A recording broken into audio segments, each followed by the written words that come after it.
Allah, Allah, nous implorons ton aide, car sans ton... Assalamu alaikum. Chers élèves, la radio Leral FM 104.6 nous donne une opportunité avec des cours tous les jours de 11h à 13h. L'émission sera animée par Monsieur Amadou Niang. Monsieur Niang, quelles seront les matières? Oui, chers élèves, la radio Leral FM, surtout en cette période de la maladie de Covid-19, vous donne cette opportunité de suivre des matières en français, en anglais, en philosophie, en espagnol et en histoire et géographie avec les professeurs de la commune pour les niveaux de la terminale et de la troisième. Vous pouvez suivre également cette émission à travers la page Facebook de l'RLFM et sur sa chaîne YouTube. Saisissez donc, chers élèves, cette opportunité et suivez la radio l'RLFM tous les jours de 11h à 13h. Peur est dans sa destinée, j'ai senti en lui la valeur de la vie. Allah, Allah,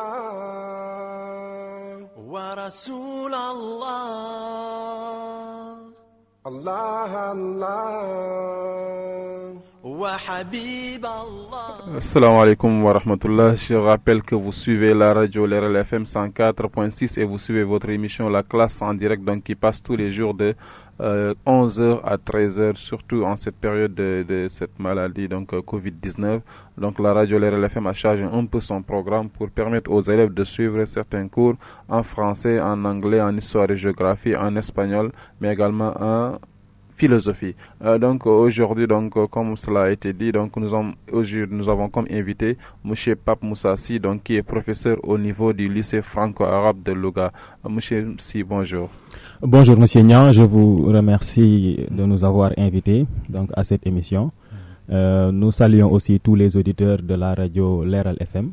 Et nous souhaitons donc une très bonne émission à tout le monde. Ok, merci. Donc nous allons parler aujourd'hui du roman. Le roman donc qui est un genre littéraire. Monsieur Si, donc si je vous disais par exemple qu'est-ce que le roman, qu'est-ce que vous allez nous répondre? Voilà, donc pour la définition du roman, d'abord il faudrait que l'élève sache que le roman se définit comme un genre littéraire. Donc c'est un genre littéraire qui se définit comme un long récit écrit en prose, donc racontant l'histoire et les péripéties de personnages qui évoluent aussi dans un cadre spatial et temporel. Donc dans cette définition-là, il y a des termes clés, des termes techniques qu'il faudrait que l'élève aussi comprenne. Donc la notion de genre littéraire implique une certaine catégorisation pour identifier l'esthétique des textes. De dire que le roman est un genre littéraire, ça veut dire qu'il y a des textes littéraires qui se retrouvent dans cette catégorisation. Un long récit, ici aussi le terme long a un sens parce que c'est la longueur qui permet de différencier le roman d'un genre littéraire comme la nouvelle. Parce que la nouvelle aussi est un récit, mais c'est un court récit. Les Anglais l'appellent short story. C'est-à-dire c'est une histoire très courte, alors que le roman se caractérise plus par sa longueur. Un récit, également, est un type de texte qu'on identifie comme un texte narratif, c'est-à-dire un texte où on raconte une histoire. Ce texte-là, quelquefois, peut reposer sur un schéma qu'on appelle schéma narratif, qui est composé de 5 étapes: situation initiale, éléments perturbateurs, péripéties, résolution du problème, situation finale. Le roman, quelquefois, s'adapte à ces 5 étapes du schéma narratif. Quelquefois aussi, le roman peut les bouleverser. Et tout à l'heure, quand on entrera dans l'esthétique du roman, nous verrons comment le roman peut bouleverser le schéma narratif et comment aussi il parvient à remédier donc à ce bouleversement. Donc, on a dit un long récit écrit en prose racontant l'histoire et les aventures de personnages. Le personnage aussi, ici, il faut qu'on s'arrête sur ce terme également. Le personnage, c'est une personne fictive qui agit dans le roman. C'est simplement comme ça qu'on pourrait l'identifier. C'est une personne fictive qui agit dans le roman, qui évolue dans le roman. Donc, des personnages qui évoluent dans un cadre spatial et temporel. Le cadre spatial et temporel, c'est l'espace et le temps. Le roman met à chaque fois un espace, l'espace étant le lieu où se passe l'histoire. Cet espace-là peut être un espace réel, c'est-à-dire que le roman se passe dans un espace connu dans le monde, comme Dakar, comme Paris, comme Saint-Louis. Cet espace-là aussi peut être un espace fictif, imaginaire. Quelquefois aussi, le roman crée des univers qui n'existent pas dans notre réalité. Par exemple, l'Eldorado qu'on trouve dans Candide de Voltaire, ou bien la planète Sirius qu'on trouve dans le roman de Pierre Boulle. Tout ça, ce sont des espaces que nous ne connaissons pas dans notre monde actuel. Donc, ce sont des espaces fictifs. Le cadre temporel également. Et il faudra identifier aussi 2 temps à ce niveau. Il y a le temps de l'histoire et le temps donc de la narration, le temps du récit. Donc le roman évolue dans le temps, le personnage grandit, quelquefois il est un enfant au début du roman et à la fin il devient adulte et riche de ses expériences. Mais le temps aussi, c'est le contexte dans lequel s'inscrit le roman. Donc, nous pouvons identifier ces 2 types de temps-là. Donc, pour résumer tout ça, nous dirons donc à l'élève que la définition générique qu'on donne du roman en tant que genre littéraire très ancien, apparu déjà au XIIe siècle, c'est de dire que le roman est un genre littéraire écrit en prose qui met en scène des personnages qui évoluent dans un cadre spatial et temporel. Donc, merci. Donc, vous avez très bien campé le débat, donc en montrant que le roman donc est différent de la nouvelle, mais également c'est un genre littéral du moins ce qui évolue dans un temps et dans un espace. Et un peu peut-être nous allons entrer un peu sur ce qu'on appelle l'historique. Vous l'avez évoqué tantôt en disant que c'est un genre donc qui est ancien, qui est né depuis le XIIe siècle. Et le roman a connu une évolution. Si on vient surtout peut-être sur l'historique, a connu une évolution donc depuis ce qu'on appelle le roman de chevalerie et tout cela. Donc quelle évolution donc le roman a connu et a s'imposé par rapport aux autres genres? D'accord. Avant de venir à cette évolution du genre, qui est bien sûr une question très pertinente, parce que avant d'analyser un genre littéraire, il faudrait comprendre par quoi donc ce genre-là est passé à travers la littérature française comme la littérature négro-africaine. Mais avant d'entrer dans ce débat-là évolutif et diachronique, je voudrais d'abord m'arrêter sur l'esthétique du roman pour que l'élève comprenne mieux le langage romanesque. Parce que ça aussi, je pense que c'est la base. Parce qu'il y a des termes techniques qui tournent autour du roman qu'il faudrait que l'élève comprenne. Donc, parmi ces termes-là, il y a d'abord l'auteur et le narrateur. La distinction à faire entre auteur et narrateur. L'auteur, c'est celui qui écrit le livre, c'est la personne réelle qui écrit le livre. Le narrateur, c'est une personne fictive qui raconte l'histoire dans le livre. Et à ce niveau également, il faut que l'élève distingue le narrateur interne du narrateur externe. Le narrateur interne étant le narrateur qui fait partie de l'histoire qui est racontée, et le narrateur externe étant extérieur donc à l'histoire. Par exemple, si je prends l'exemple de Une si longue lettre de Mariama Ba, nous dirons que l'auteur c'est Mariama Ba, la narratrice c'est Ramatoulaye, et qu'il s'agit là d'une narratrice interne parce que Ramatoulaye fait partie de l'histoire. Donc ça, c'est la première élucidation notionnelle qu'il nous faut faire. On va s'arrêter encore une nouvelle fois sur le personnage. Donc le personnage, on l'a identifié comme une personne fictive qui évolue dans l'histoire donc du roman. Mais à cela aussi, il faut que nous identifions les caractères du personnage. Il y a un personnage qu'on peut qualifier de vraisemblable et un personnage invraisemblable. Le personnage vraisemblable, c'est celui-là qu'on appelle aussi l'archétype ou l'archétype. Donc A-R-C-H, accent aigu, T-Y-P-E, pour les élèves qui nous écoutent. Donc l'archétype, c'est ce personnage-là vraisemblable, le modèle identifiable dans la société.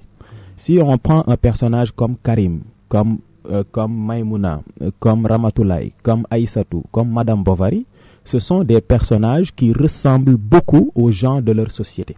Donc on dira que ce sont des personnages vraisemblables. Par contre, le personnage peut être aussi invraisemblable, c'est-à-dire n'être pas du tout identique aux gens de la société. Si on prend le cas de Harry Potter, par exemple, le personnage de J.K. Rowling, on verra que c'est un enfant pourvu de qualités, on va dire, extraordinaires tels que la magie, tels que la sorcellerie, de sorte que cet enfant-là ne puisse pas être identique aux enfants que nous voyons dans le monde réel. Donc nous avons là un prototype de personnage invraisemblable, imaginaire. Mais dans tous les cas, le personnage reste fictif. D'accord? Il y a Roland Barthes qui le définit comme un être de fiction. Roland Barthes dit que le personnage est un être de fiction, est un être de papier. C'est-à-dire que donc son existence se limite dans le roman. À ce niveau aussi. Qu'est-ce que les élèves vont vous dire, je ne coupe pas, excusez-moi, par rapport aux réalistes? Oui, je vais venir vers ça tout à l'heure parce que le réalisme aussi, c'est juste une intention. Le réalisme, c'est une intention, c'est une aspiration. Mais le réalisme a des limites également. L'œuvre peut bien sûr ressembler à la réalité. Donc, il y a une part de vraisemblance dans le roman, mais l'œuvre ne peut pas être totalement vraie. C'est pour ça que le réalisme a des limites. Nous y reviendrons tout à l'heure en parlant des caractéristiques du roman. Donc, sur le personnage aussi, on s'arrête sur le personnage principal. Le personnage principal qui est la figure majeure de l'histoire, qui est le personnage central, parce qu'il y a un personnage principal et il y a des personnages secondaires. Donc, le personnage principal aussi peut avoir deux statuts. Il peut être un héros, il peut aussi être un anti-héros.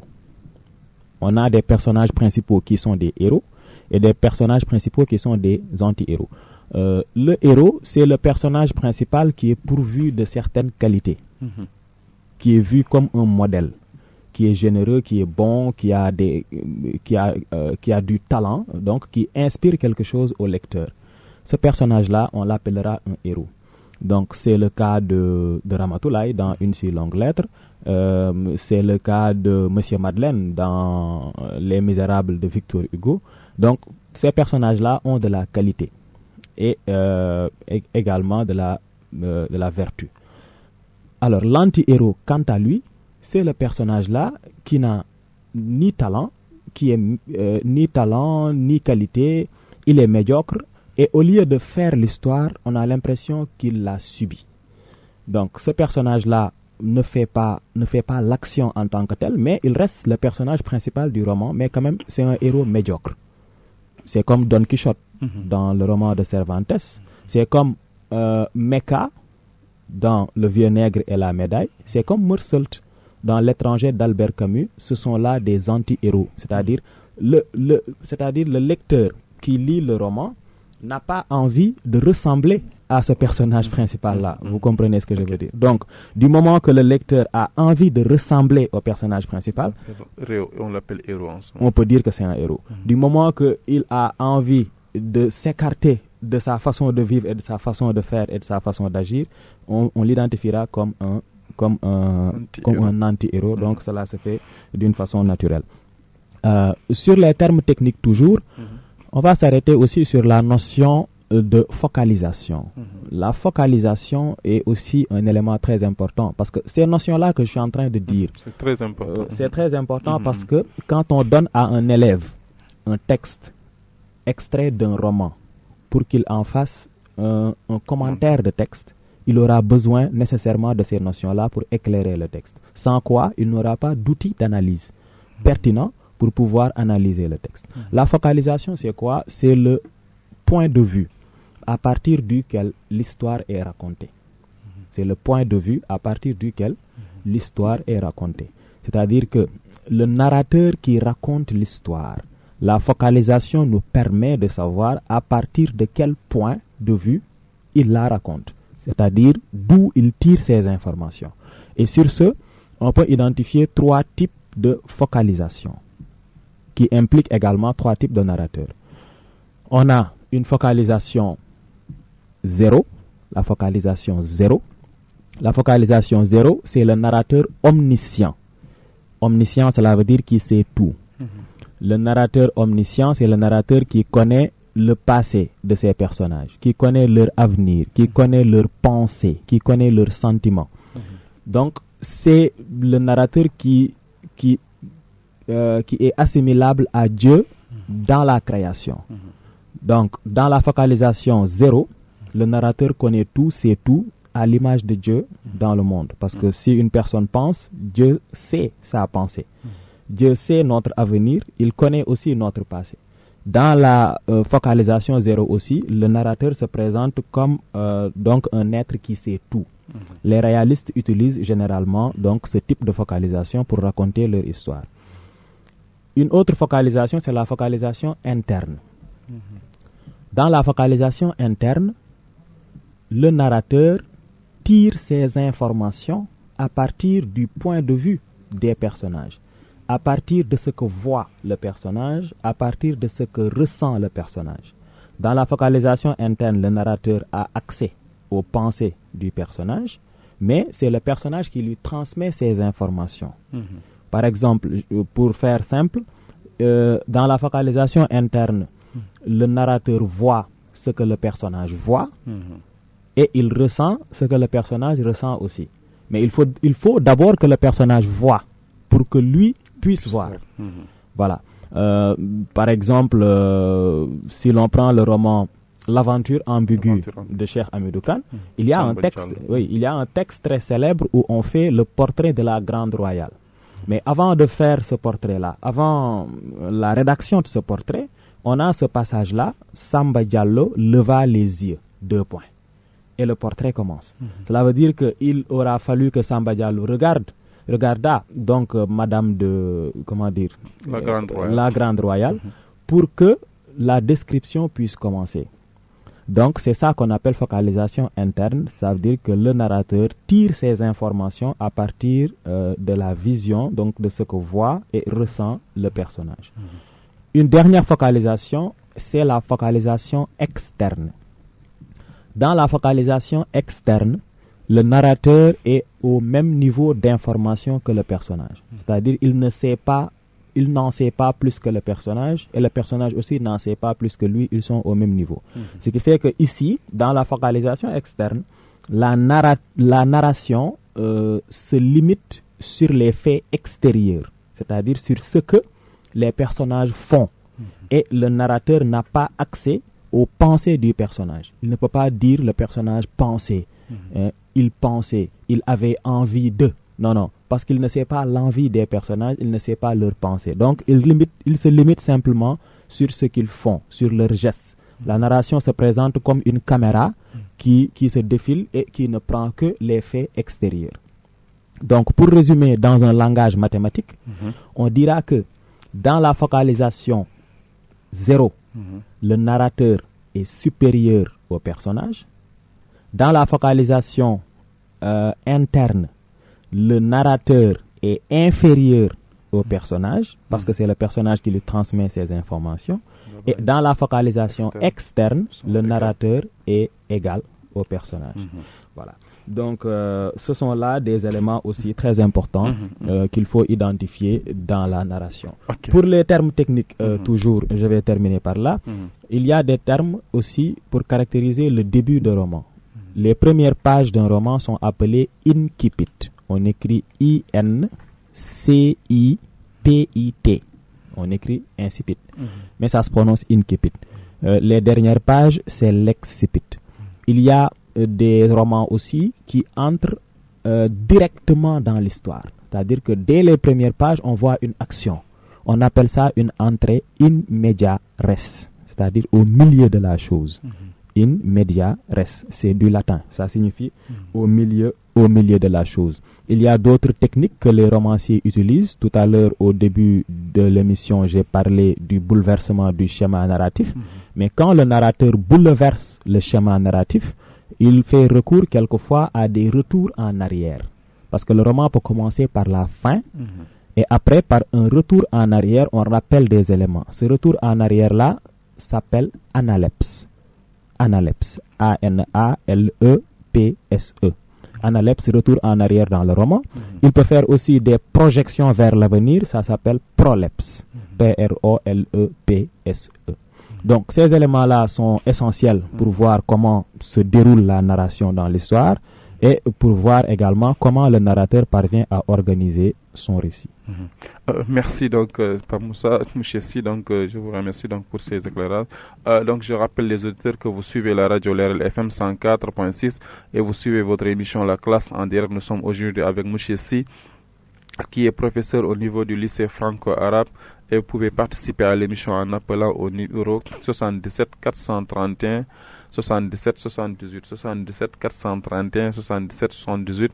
Nous sommes en train de voir le roman. Donc, monsieur, si après avoir peut-être éclairé donc les termes techniques sur le roman, à savoir ce que c'est que l'auteur, ce que c'est que le narrateur, ce que c'est que le héros, l'anti-héros, mais également ce que fait que la focalisation, avec ces trois types de focalisation, la focalisation zéro, la focalisation interne et la focalisation externe.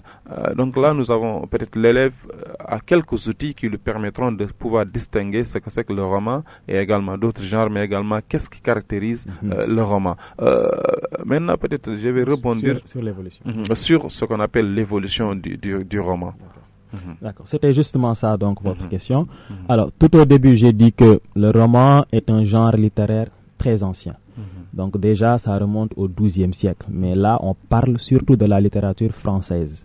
Parce que s'il s'agit de la littérature africaine, nous allons identifier l'apparition du roman au XXe siècle dans le continent négro-africain avec le contexte de la colonisation. Mais pour faire l'évolution de ce genre, au Moyen Âge, il faut savoir que le terme roman est utilisé pour parler des textes écrits en langue romane. Donc ce n'est pas nécessairement un genre littéraire codifié et organisé à ce moment-là. Mais au Moyen-Âge, ce que nous avons, c'est le roman de chevalerie. Vous l'avez suggéré tout à l'heure. C'est-à-dire ce sont des romans qui présentent des héros vaillants. Des héros vaillants, c'est-à-dire des chevaliers avec une certaine bravoure, ainsi de suite. Et l'exemple qu'on peut donner à ce niveau, c'est Tristan et Iseult. Tristan et Iseult. Donc, nous avons également, lorsqu'on sort de cette période de chevalerie et qu'on entre au XVIe siècle, on verra que le genre dominant ici, c'est le roman picaresque. Picaresque venant du mot picaro. Le picaro est un héros populaire, issu du peuple. Picaro. Donc, ce sont des romans qui mettent en scène un héros issu du peuple et qui traverse des péripéties, des aventures, ainsi de suite. Donc, c'est un héros, ordinaire, qui est assez débrouillard et donc qui traverse toutes sortes de péripéties donc dans la société, au cours aussi d'aventures qui sont pleines de rebondissements.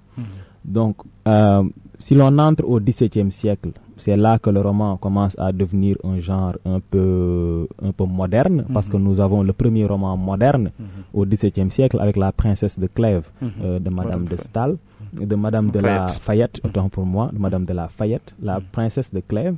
Donc, à partir du XVIIe siècle, nous allons avoir le roman précieux, qui vient de la préciosité. Mais ce roman précieux-là se caractérise encore par une certaine exagération dans sa forme, parce qu'on sait que la préciosité est un courant littéraire qui se caractérise surtout par le langage sophistiqué, par la recherche de la grandiloquence. Donc on verra ici des romans de 5000 pages, comme L'Astrait d'Honoré d'Urfé. Ça fait 5000 pages. Mais dans ce lot d'exubérance, on trouvera le roman de Madame de la Fayette qui se présente comme une exception. La Princesse de Clèves étant très courte du point de vue de ses nombres de pages, mais aussi étant très bien organisée dans sa structure et dans sa narration. C'est pour ça qu'on l'identifie comme le premier roman moderne. Mais également, c'est un roman d'analyse. Un roman d'analyse qui traite du sentiment humain, parce qu'il s'agit surtout de la jalousie et de l'amour, donc dans ce livre-là. En dehors de ça, nous pouvons identifier également au XVIIIe siècle, qui est le siècle des Lumières, nous pouvons identifier ce qu'on appelle le roman philosophique. C'est logique, parce que nous avons des philosophes dans cette période, et ils utilisent le roman pour éclairer certains concepts philosophiques, tels que la destinée, tels que le fatalisme, etc. Et dans cette logique-là, on peut citer comme exemple Jacques le fataliste et son maître de Denis Diderot. qui réfléchit un peu sur le fatalisme, la fatalité. La fatalité, pour les élèves de terminale qui font la philosophie, ils savent ce que c'est. C'est le fait de considérer que tout ce qui arrive, arrive de la volonté de Dieu. Comme nous avons l'habitude de vivre au Sénégal. Voilà. Donc, mais au XVIIIe siècle, nous avons aussi d'autres formes romanesques, telles que le roman épistolaire. Le roman épistolaire est très utilisé au XVIIIe siècle. Le roman épistolaire, c'est le roman qui est écrit sous forme de lettres ou de correspondance. Épistolaire est l'adjectif qui vient du mot lettre. Donc nous avons à ce niveau les lettres persanes de Montesquieu, qui est un roman à travers lequel Montesquieu dénonce les pratiques de la société française en mettant en scène deux personnages, Usbek et Rika, qui proviennent de Ispahan, pour venir donc visiter la France. Et le regard extérieur que ces personnages-là ont sur la société française permet à Montesquieu de faire une peinture caricaturale de cette société, de décrier ses mœurs et surtout donc de dénoncer certaines pratiques. Dans le lot des romans épistolaires aussi, nous avons Julie ou la Nouvelle Héloïse. Julie ou la Nouvelle Héloïse de Jean-Jacques Rousseau. Mais ici, il s'agit surtout d'une correspondance entre deux amoureux. Voilà. En dehors de ça, nous entrons au 19e siècle, qui est le genre où le roman, qui est le siècle où le roman donc commence à occuper aussi une place on ne peut plus importante, avec des genres romanesques, oui, des genres romanesques donc très importants, comme le réalisme et le naturalisme. Mais avant ça aussi, il y a le romantisme, qui est un courant littéraire également, qui utilise beaucoup le roman, surtout avec Victor Hugo. Donc nous avons le roman romantique, bien entendu, qui est un roman surtout basé sur la peinture de la société. Quelquefois, on a le roman populaire avec Les Misérables, mais c'est surtout aussi un roman historique. Le roman écrit par les romantiques est surtout aussi un roman historique, c'est-à-dire qui s'inscrit dans l'histoire, qui permet donc au lecteur de mieux connaître les événements passés de la société française. Il y a le cas de 93 de Victor Hugo. On peut citer aussi Notre-Dame de Paris de Victor Hugo. Donc, mais en dehors du romantisme, nous avons aussi le réalisme. Tout à l'heure, vous l'avez suggéré. Le réalisme est un mouvement littéraire qui utilise le roman pour décrire fidèlement les faits qui se passent dans la société. Donc le réalisme, oui, ce qui est très difficile parce que il faudrait que le romancier à ce niveau fait recours à certaines techniques. Et les techniques sont par exemple la recherche, l'observation, la documentation, parce qu'il faudrait que le narrateur se documente, le romancier se documente avant de pouvoir écrire. Il faut qu'il lise des archives, il faut qu'il mène des enquêtes pour pouvoir obtenir la véracité de l'information avant de la retranscrire dans le roman. Donc nous avons beaucoup de romans produits à cette période, mais nous avons surtout des cycles romanesques avec le réalisme et le naturalisme. Des cycles romanesques, ce sont des grands romans qui regroupent beaucoup de romans. Par exemple, si on prend le cas de Les Rougon-Macquart d'Émile Zola, chef de file du naturalisme, on verra que c'est une série donc de 20 romans qui racontent l'histoire d'une famille sous le Second Empire, et toute la série est intitulée Les Rougon-Macquart. Germinal est le 13e dans cette série. Balzac fait la même chose avec la comédie humaine, mais avec une intention beaucoup plus folle, parce que Balzac avait l'intention de concurrencer l'état civil, c'est-à-dire de créer plus de personnages qu'il y en a dans la société, ou autant de personnages qu'il y en a dans la société. À la fin, il a fini par créer près de 4000 personnages. Il y a près de 4000 personnages dans toute la comédie humaine balzacienne. Donc, pour comprendre que ces romanciers-là avaient l'intention de dire toute la vérité, d'embrasser tout le réel, mais cela aussi paraît quelquefois impossible, comme l'a dit Maupassant dans la préface de Pierre et Jean, raconter tout serait impossible. Et lui considère les réalistes comme des illusionnistes, parce qu'ils ne peuvent pas copier la réalité telle qu'elle est. La réalité est pleine de hasard, la réalité est pleine d'événements que nous ne pouvons pas prévoir, mais ce désordre-là ne peut pas être reproduit tel quel dans le roman. C'est pourquoi il dit, je le cite, « Faire vrai consiste à donner l'illusion du vrai dans la logique ordinaire des faits et non à les transcrire servilement dans le pêle-mêle de leur succession. » Donc, il faut qu'à ce niveau, on identifie, il faut qu'on présente le roman comme un genre à ce niveau qui est très proche de la réalité, donc dans le 19e siècle. Si l'on entre au 20e siècle maintenant, on verra qu'il y a à ce niveau un bouleversement esthétique du genre romanesque. C'est-à-dire que... Maintenant, par rapport à M. C, là, par rapport au 19e siècle, peut-être on va venir vers le 20e siècle, si on va vers le roman africain, donc par rapport à ce type de roman-là. Oui, parce que le roman africain a pris naissance au 20e siècle. Oui. Je voulais faire un glissement et entrer dans le roman négro-africain. C'est bien d'avoir posé la question. Donc, mais dans le 20e siècle français d'abord, il y a un courant littéraire appelé le nouveau roman. Le nouveau roman est un mouvement dont l'objectif est de bouleverser l'esthétique du roman traditionnel. C'est-à-dire que la façon dont les romanciers écrivaient leurs œuvres, à partir du XXe siècle, on a un bouleversement donc de ces techniques d'écriture. C'est pourquoi ces romanciers-là s'intéressent plus à l'esthétique de l'œuvre qu'à l'histoire elle-même. C'est pour ça que Alain Robbe-Grillet écrit le roman n'est plus l'écriture d'une aventure, mais l'aventure d'une écriture. Cela veut dire qu'à ce niveau, eux, ils sont plus intéressés par l'écriture que par l'histoire donc elle-même. Il y a une suppression du personnage, il y a une remise en question de tout un tas d'éléments, tels que la focalisation, ainsi de suite, la description est exclue, ainsi de suite. Donc, ce sont des romans atypiques que nous avons à cette période-là. Dans le même contexte, il y a aussi l'Oulipo, un autre courant littéraire où l'on trouve des auteurs qui sont surtout caractérisés par une volonté de reproduire une esthétique de la contrainte, donc dans le roman. On a l'exemple de Georges Perec, qui est le chef de file, qui écrit un roman de 300 pages intitulé La disparition, avec l'objectif de ne jamais utiliser la lettre E dans le livre. Et ça, c'est une entreprise très difficile. C'est une forme esthétique très difficile. Mais ça, c'est l'objectif également de ce courant littéraire. C'est de se poser des pièges et de voir comment, à travers l'écriture, on parvient à sortir de ces pièges. Et le roman La disparition, bien sûr, ne contient aucune lettre E dans le livre. Donc la disparition en tant que telle, c'est aussi la disparition de la lettre E.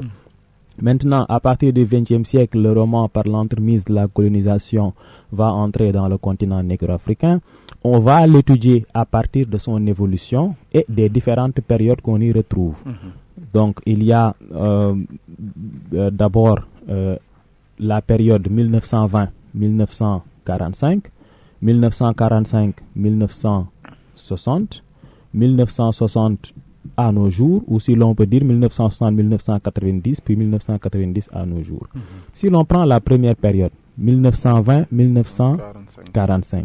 Mais avant de parler de cette période 1920-1945, il faut savoir que les Blancs ont d'abord écrit sur le continent africain avant que les Africains eux-mêmes ne commencent à écrire. Les explorateurs. Voilà, il y a les explorateurs, il y a les missionnaires, etc. Oui.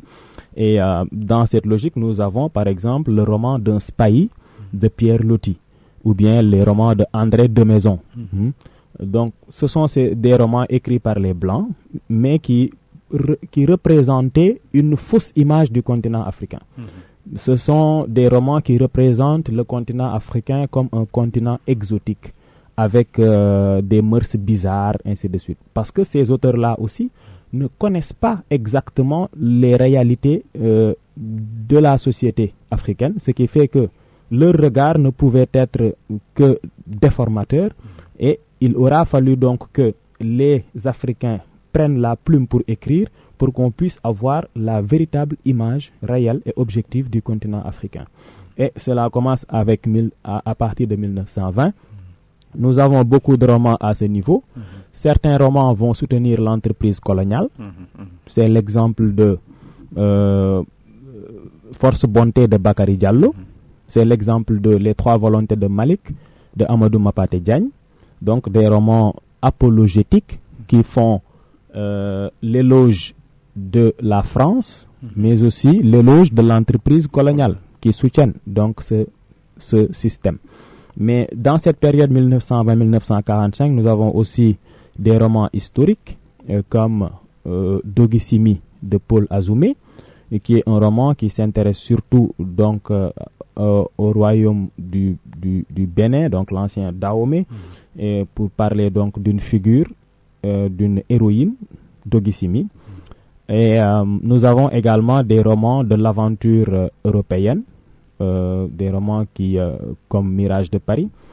En dehors de ça également, nous pouvons identifier dans cette période un roman qui se présente comme une exception, c'est-à-dire Batouala de René Maran, qui, pendant que ces romans-là qu'on vient de citer ne s'inscrivaient pas dans la logique dénonciatrice de la colonisation, René Maran, lui, devient donc l'un des précurseurs de la contestation coloniale avec son roman Batouala. D'accord. Donc, en dehors de ça également, il y a le roman consensuel, qui sont des sortes de romans où on développe une sorte de métissage culturel, donc entre l'Afrique et l'Europe, parce que considérant qu'il y a déjà colonisation et que la civilisation africaine a déjà été en contact de la civilisation occidentale, donc tout ce qu'on peut faire actuellement, c'est d'essayer de voir comment concilier ces deux civilisations-là pour avoir une civilisation métisse.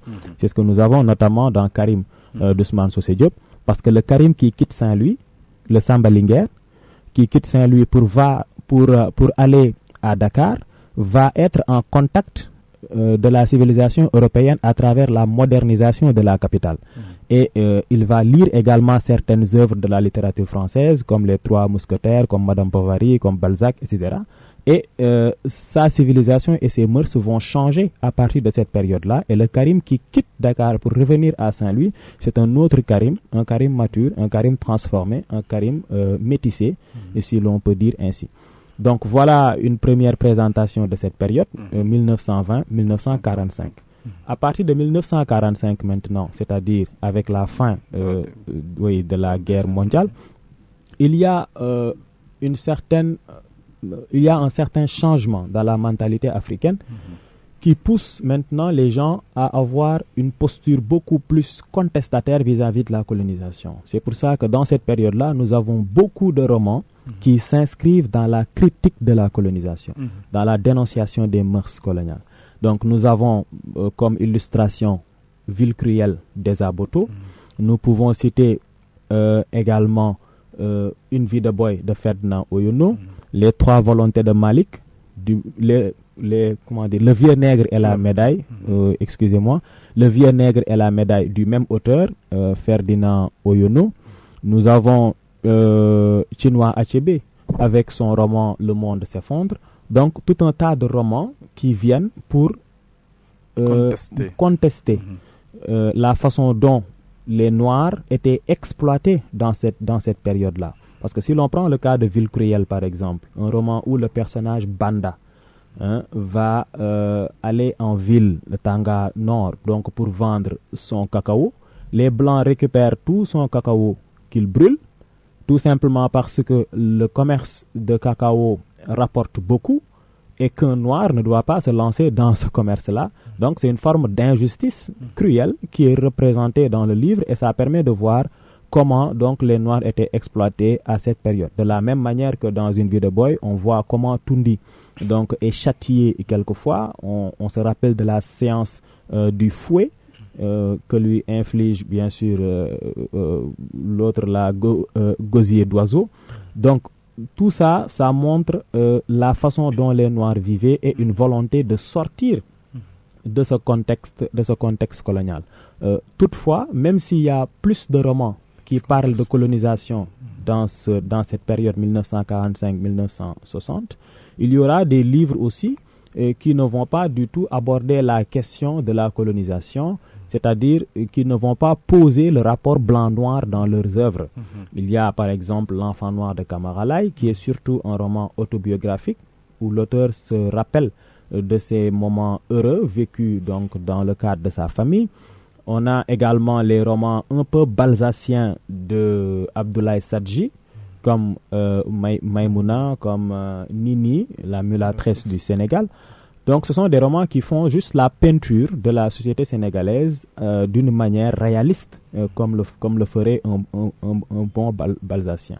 Donc si l'on sort de cette période 1945-1960, on entrera dans la période des indépendances. Donc cela veut dire on peut dire que ceux qui ont lutté contre la colonisation ont réussi. Et il y a bien sûr un sentiment de satisfaction, de joie, d'euphorie, parce que l'Afrique, longtemps sous l'emprise de la colonisation, vient de se libérer. Voilà, donc cette joie-là, cette euphorie qu'on va noter à cette période, va tout de suite s'estomper à cause de la déception et de la désillusion dont les auteurs feront le constat. Donc, il y a les nouveaux dirigeants africains qui vont s'accaparer donc du pouvoir et qui, quelquefois même, sont pires que les colonisateurs. Donc, dans beaucoup de pays, on note le régime dictatorial, ou bien, s'il n'y a pas la dictature, nous avons le parti unique. Ce qui fait que maintenant, les auteurs vont clamer leur désillusion, leur désenchantement à travers des romans. C'est pourquoi on les appelle des romans de désenchantement. Donc, parmi ces romans-là, il y a Les Soleils des Indépendances de Ahmadou Kourouma. Donc, nous avons aussi beaucoup d'autres romans qui font la critique donc de la dictature, comme Le Pleurer Rire d'Henri Lopez, où l'on retrouve le personnage mythique Boakamabe Nassakade, donc le dictateur qu'on a créé un peu à l'image de Mobutu, qui inflige la peur donc à son peuple et qui voudrait que tout le monde l'appelle tonton, parce qu'il est justement le président et le tonton de tous. Donc nous avons ces critiques-là qu'on a donc dans cette période, mais on peut dégager une sous-période entre 1960 et 1960 à nos jours. C'est une longue période. Mais à partir de 1990, ou bien avant même 1990, dans cette période toujours, 1960, donc après les indépendances, on sent aussi qu'il y a une éclosion de la littérature féminine. Les femmes commencent à s'intéresser dans la littérature et on a beaucoup de romans écrits par des femmes. D'abord pour parler de la situation des femmes, mais aussi pour parler de la société, parce qu'il fallait aussi libérer la femme à cette période. Donc le combat des auteurs féminins était surtout un combat destiné à la libération des femmes. Donc nous avons comme exemple une si longue lettre de Mariama Ba, le roman de Awa Keïta, Essentiel de Thérèse Gouo Mukuri. Nous avons beaucoup d'autres œuvres de Ken Bougoul, Sokhna Benga, ainsi de suite. Donc il y a beaucoup de femmes qui commencent à écrire et à accorder une place importante à la femme dans la société. Mais à partir de 1990, ce que je voulais évoquer, c'est que nous avons un contexte politique nouveau. Parce qu'à chaque fois, vous remarquerez que c'est le contexte qui détermine la production littéraire. Effectivement. De 1920 à 1960, nous sommes dans le contexte de la colonisation. Même en France, je pense que c'est la même chose. Oui. Chaque fois, c'est le contexte politique. C'est le contexte qui détermine. Chaque fois, la littérature est liée à son contexte de production. C'est une œuvre de la société. Donc, de 1920 à 1960, nous sommes dans le contexte colonial. De 1960 à 1990, nous sommes dans le contexte des États africains nouvellement indépendants. Mais de 1990 à nos jours, si l'on peut dire ainsi, nous sommes dans le contexte de la démocratisation des États et de la mondialisation. Le contexte a changé. C'est-à-dire que les États africains qui étaient avant sous l'emprise de la dictature vont devenir des États qui vont tenter de s'ouvrir à la démocratie et à la mondialisation. Ce qui fait que maintenant, les productions littéraires aussi vont changer. À partir de ce moment, on a des romans africains qui vont plus s'intéresser à l'esthétique, comme le nouveau roman. Des romans africains qui vont chercher plus à bouleverser l'esthétique du roman traditionnel. C'est ce qu'on retrouve avec les romans de Boubacar Boris Diop, comme Les Tambours de la mémoire. C'est ce qu'on retrouve dans le roman de El Hadj Keïta, El Hadj Kassé, autant pour moi, El Hadj Kassé, qui est l'actuel chargé de communication du président de la République. Il a été limogé, je pense bien. Hein? Il a été limogé, je pense. Oui, il l'a été. Donc, El Hadj Kassé, dans son roman également, va représenter cette forme d'écriture-là qui consiste à donner à chaque personnage la possibilité d'être le narrateur de sa propre histoire. Les mamelles de Tchendela, c'est ça le titre du roman. Et on verra que dans ce roman-là aussi, il y a une polyphonie narrative. C'est ça qu'on appelle la polyphonie narrative. Parce que chaque narrateur, chaque personnage est le narrateur de sa propre histoire. Donc, on voit qu'à partir de cette période-là, 1990, les auteurs commencent plus à s'intéresser à l'esthétique du livre. Ce qu'ils ne faisaient pas avant, les auteurs africains. Ici, on commence à voir le mélange des genres, à voir des romans tiroirs, des mises en abîme dans les récits, ainsi de suite. Donc, en dehors de ça aussi, il faut dire que les thèmes anciens sont toujours maintenus. La critique sociale est toujours là. Même la critique de la colonisation, la néocolonisation, actuellement, la critique politique est toujours là. Il y a des thèmes nouveaux qui apparaissent, comme la critique du terrorisme, par exemple, ce qu'on retrouve dans Terre Sainte. Sainte s'écrivant C-E-I-N-T-E. Terre Sainte de Mohamed Bougar Sarr, qui a gagné en 2015 le prix Kourouma.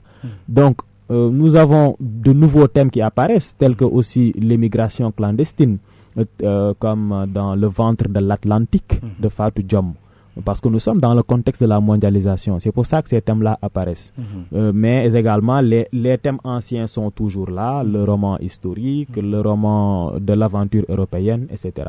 Donc, voilà un peu une présentation sommative. Je pense que c'est très clair. Donc, je rappelle aux auditeurs que vous suivez la radio Leral FM 104.6 et vous pouvez participer à l'émission au numéro 477 431 77 78 77 431 77 78.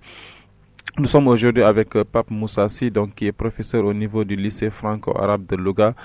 Donc il a fait peut-être un petit ramassage de l'historique du roman, donc depuis le XIIe siècle jusqu'au niveau des périodes contemporaines au niveau de l'Afrique. Donc monsieur Si, après avoir fait peut-être cet exposé sur peut-être l'historique du roman, maintenant, peut-être, on va revenir un peu sur l'esthétique du roman. Et donc, on va prendre peut-être celui-là. Allô, salam alaikum. Allô, oui, salam alaikum. Bonjour, c'est M. Malik, professeur de philosophie. Monsieur Malik. Ah, monsieur Malik. Monsieur Malik, vous allez bien? Ça va bien. Monsieur Nia? Oui, monsieur Nia, oui, effectivement. Je suis en train d'écouter l'émission avec Pape Moussa. C'est un réel plaisir de l'écouter. C'est très pertinent. Dommage que les élèves, peut-être à ce moment-là, ne sont pas à l'écoute. En tout cas, en nombre, je pense. Mais c'est vraiment très pertinent et c'est bien dit. Merci. Connaissant peut-être un peu la personne, on sait que ça ne peut pas être autrement. Effectivement, oui. Et comme je vous disais hier, si nos élèves avaient la possibilité de mettre en jonction les connaissances littéraires avec les connaissances philosophiques, nous aurions de bons élèves avec un bagage littéraire très intéressant, capable de traiter vraiment avec beaucoup de capacité les sujets de philosophie.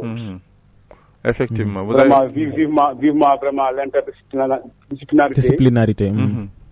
Dans l'avenir peut-être. Et je remercie pas Moussa, je le félicite. Merci à vous. Je le félicite vraiment. C'est très intéressant. Merci bien. Merci donc. Merci et bonne continuation. Ok, merci donc. Nous remercions de faire également M. Malik Ndiaye, donc qui est formateur au niveau du CRFP de Louga. Donc hier il était là donc pour faire un cours sur le premier domaine de la philosophie, du programme de la philosophie. Donc merci donc encore une fois. L'interdisciplinarité qu'il évoque entre littérature et philosophie est très intéressante parce que il y a des auteurs, il y a des romanciers qui passent pour philosophes chez les philosophes et des philosophes qui passent pour littéraires chez des chez les littéraires. Allô, oui. Allô, monsieur Nian. Oui, ça va. C'est qui et vous appelez d'où? C'est Seigneur Gay. Seigneur Gay, vous allez bien? Oui, ça va bien. Ça va bien, merci. Oui, ça va bien. Depuis 11h, nous avons suivre l'émission. Effectivement, merci. Wow, mais c'est une émission très intéressante. Oui. Wow, j'aimerais participer, mais j'ai 2 questions et une contribution. Ok, allez-y. Wow. Mon ami Pa Moussassi. Bonjour. L'excellent collègue, bonjour, ça va bien? Bonjour à vous. Ça va bien. Ça va, alhamdulillah. En ce qui concerne, par exemple, les romans, par exemple, les 3 volontés de Mali, non, les 3 cas, par exemple, les 3 œuvres de Moussa Manka Diabaté, de Massa Manka Diabaté, il a publié 3 œuvres consécutives. Wow. Pourquoi dans ces œuvres? À savoir quelles sont les œuvres, oui, le lieutenant de Kouta, le coiffeur de Kouta et le boucher de Kouta. Pourquoi on les appelle des romans polyphoniques? Wow, polyphoniques. L'autre question c'est, quand est-ce qu'on parle de roman fleuve? Quand est-ce qu'on parle de roman fleuve? Voilà, ce sont mes 2 questions. L'autre contribution. Tout à l'heure, je vous ai entendu dire, on parle de prolepse. Voilà, ça c'est exact. Mais parfois, on peut dire aussi la tournure du flashback. La tournure du flashback. Par exemple, quand on lit une si longue lettre de Maria Maba, on voit que le roman commence par la mort. Le roman commence par la mort. Mais comment la vie d'une personne peut commencer par la mort? Par exemple, la vie de Seigneur ou bien la vie de Mouchessi ou bien la vie de Mouchenia commence par la naissance. Il grandit, après il meurt. Mais comment la vie de Modoufal commence par la mort?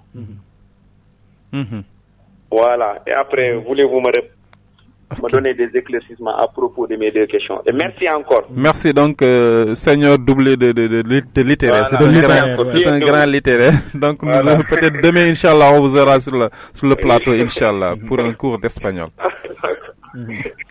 Ok, donc monsieur Si, donc il y a quelques interpellations donc de la part de monsieur notre frère donc monsieur Seigneur Gay donc qui est excellent, donc je connais très bien, mais également monsieur Dia également qui viennent d'appeler. Ok, allez-y. Donc il a posé 2 questions et une petite contribution. Ce sont des questions intéressantes, des questions aussi assez universitaires. D'abord sur la question sur la question du roman fleuve. Le concept de roman fleuve, il faut savoir que c'est un concept très polyphonique. Cela veut dire que ça a plusieurs sens. Certains lui prêtent un sens métaphorique. Certains qui lui prêtent un sens métaphorique, allant dans le sens de dire que le roman fleuve serait un roman où on a l'évolution d'une histoire qui est très interminable, mais qui évolue aussi d'une manière, très lente et très longue à l'image d'un fleuve. Mais ça serait une analyse métaphorique. Mais l'analyse le sens qu'on lui donne d'une manière plus générale, le roman fleuve, c'est un roman qui est caractérisé par sa longueur, comme les romans feuilletons quelquefois. Ça peut être aussi des romans qui s'inscrivent sur plusieurs volumes. Mais il ne faudrait pas, à ce niveau, les confondre avec les cycles romanesques. Donc, il y a le concept de roman fleuve, mais c'est surtout un roman, c'est surtout un concept qu'on trouve surtout dans le roman baroque, dans le mouvement baroque. Parce que tout à l'heure, en commençant, l'exposé, j'ai dit que à partir du XVIIe siècle, on a 2 courants littéraires qui s'inscrivent dans l'exubérance, dans la grandiloquence. C'est la préciosité, mais c'est aussi le baroque.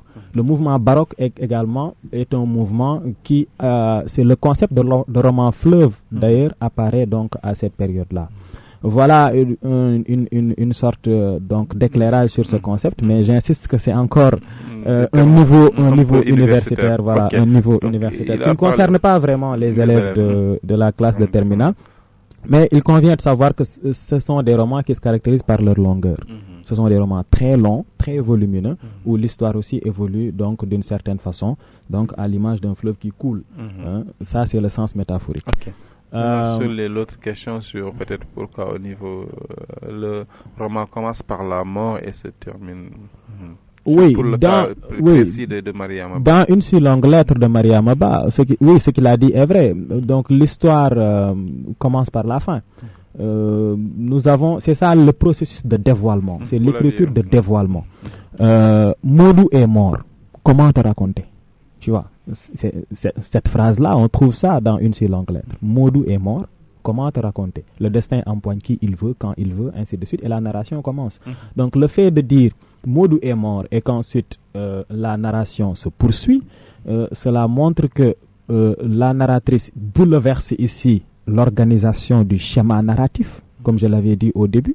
Le roman peut respecter le schéma narratif, mais il peut aussi bouleverser ce schéma. Si l'on prend le cas de Sous l'orage de Seydou Badian. On va, excusez-moi Moussa, nous allons prendre une petite pause. Nous sommes tous égarés. Allah. Ok, merci. Donc après cette petite récréation, nous allons revenir en classe. Nous sommes aujourd'hui avec Mouché Sipab Moussa, donc qui est professeur de français au niveau du lycée de franco-arabe.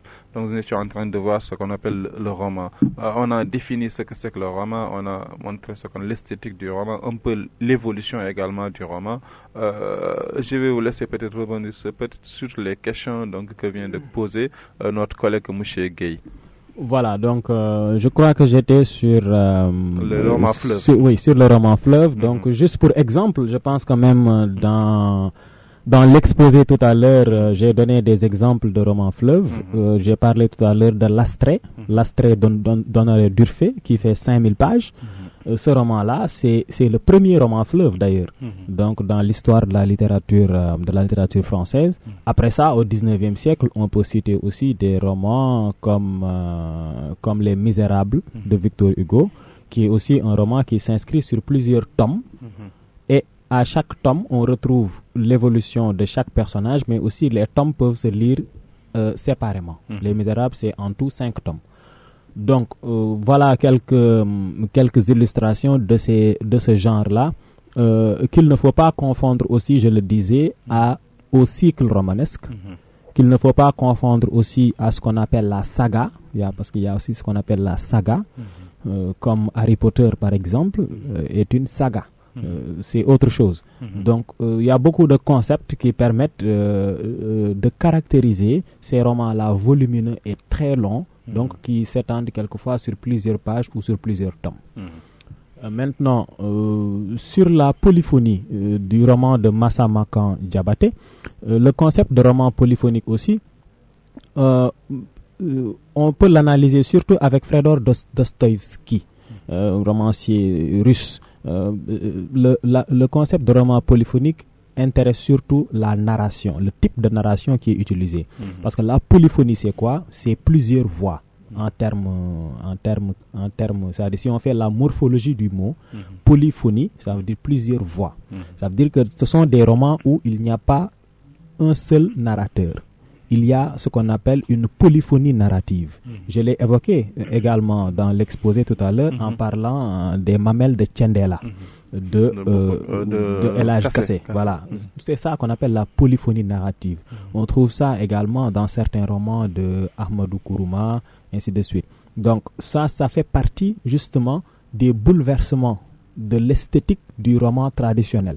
Parce que dans le roman traditionnel, on a un seul narrateur qui raconte l'histoire, et l'histoire est évolutive, on n'est pas perturbé par quoi que ce soit. Alors que dans le bouleversement qu'on fait de l'esthétique du roman, tous ces canons-là qui étaient figés avant vont être transgressés. C'est là qu'on peut avoir plusieurs narrateurs, c'est là qu'on peut avoir des romans sans personnages, comme les romans écrits par les auteurs du nouveau roman, des romans sans personnage du tout, des romans sans description, sans caractérisation, sans rien du tout. Des romans même, quelquefois, où le brouillon de l'auteur apparaît même dans le livre. C'est-à-dire qu'on peut lire le roman et quelquefois voir des phrases qui sont barrées par l'auteur, des phrases totalement, littéralement barrées par l'auteur. Et tout ça, ça fait partie de l'esthétique, de cette nouvelle esthétique-là du roman traditionnel, du roman moderne. Donc, je peux donner l'exemple de Michel Tournier, par exemple, dans certains de ses œuvres, qui fait recours à ces éléments-là. Bref, pour terminer avec ces questions sur une si longue lettre, j'étais sur ça, je pense. Il y a un retour en arrière, on l'a on l'a évoqué, c'est l'analepse, il l'appelle flashback, c'est un terme anglais qui signifie un peu la même chose. On dit aussi rétrospection, c'est la même chose, mais ça consiste simplement à commencer par la fin pour ensuite faire un retour en arrière et dévoiler le processus qui a amené à la situation de la fin. Donc, ces romans-là bouleversent l'organisation du schéma narratif, mais il y a d'autres romans qui respectent ce schéma narratif. Je l'ai dit au début, le roman est un récit. Mais ça, ce n'est pas un récit simple. Quelquefois, ça peut être un récit simple, c'est-à-dire linéaire. Alors que d'autres fois, ça peut être un récit complexe, où l'on trouve d'autres types de textes, mais où l'on trouve aussi un bouleversement du schéma narratif. Si l'on prend le cas de Sous l'orage de Seydou Badian, on verra que c'est un grand récit simple. C'est-à-dire que le roman commence par une situation initiale, ensuite il y a élément perturbateur, on veut marier Kani, élément perturbateur, ensuite il y a péripétie, action, résolution du problème, le père Djigui intervient, situation finale, on retrouve à la situation de départ. Donc on verra que là, on a un long récit simple. Alors que d'autres romans ne s'écrivent pas de cette façon-là. Il y a des mélanges de types de textes, il y a des bouleversements des codes de l'écriture, etc. Ok, donc merci. Donc je pense que M. Gueye nous écoute. Voilà les quelques réponses apportées par M. Si Pape Moussa. Donc M. Si, donc, après avoir évoqué tous ces domaines-là, c'est à la définition, l'esthétique, l'évolution, on va entrer un peu sur ce qu'on appelle les types de romans. Voilà, donc le roman est un genre littéraire. Mais excusez-moi, je rappelle également aux auditeurs qu'ils peuvent appeler au numéro 77 431 77 78 77 431 77 78. Voilà, c'est bien de le rappeler parce qu'on n'a pas jusque-là une intervention d'un élève et ce serait intéressant d'en avoir. Donc le roman est un genre littéraire, mais c'est un genre aussi qui se caractérise par qui regroupe plusieurs sous-genres. Et ces sous-genres-là, c'est ce qu'on appelle les types de romans. Donc, il est important pour l'élève de connaître les types de romans. Parce que s'il fait une dissertation, par exemple, sur le roman, ce sont les types de romans qui vont lui permettre d'argumenter ses idées. Donc, on peut citer plusieurs types de romans. On ne peut pas citer tout, il y en a beaucoup. Mais les types de romans les plus récurrents quelquefois. Hein. Donc, on peut citer le roman de mœurs, qui est un type de roman où on raconte l'histoire d'une société, les mœurs d'une société, on évoque les modes de vie, les us et coutumes, les pratiques des hommes, ainsi de suite.